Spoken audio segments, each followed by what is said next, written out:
Hello మా సీతక్క అవియల్ చేసిందండి. ఎలా చేసిందో చెప్పనా? నేను ఇక్కడ బాయిల్ చేస్తున్న వెజిటబుల్స్ ఏంటంటే మునక్కాడ, బూడిద గుమ్మడికాయ, carrot, beans and potato.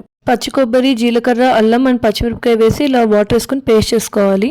And ఇక్కడ శనగపిండిని వాటర్ వేసి లంప్స్ లేకుండా ఫస్ట్ మిక్స్ చేసుకున్న తర్వాత అందులోకి పెరుగు కూడా వేసుకుని బాగా బీట్ చేసుకోవాలి. వెజిటేబుల్స్ బాయిల్ అయ్యాక గ్రైండ్ చేసుకున్న కోకోనట్ మిక్స్ అండ్ ఆల్సో శనగపిండి పెరుగు మిక్స్ కూడా వేసుకుని ఇక్కడ కనిపిస్తున్న కన్సిస్టెన్సీ వచ్చేలాగా వాటర్ కూడా యాడ్ చేసుకోవాలి. ఇందులో తగినంత ఉప్పు వేసుకుని కాసేపు కుక్ చేసుకోవాలి. శనగపిండి ఉండడం వల్ల కొంచెం అది చిక్కబడుతుంది. అవియల్ అనేది కేరళ డిష్ అండి. అవి అంటే వెజిటేబుల్స్ అండ్ ఎల్ అంటే టూ మిక్స్, అంటే వెజిటేబుల్స్ టూ మిక్స్ అంట.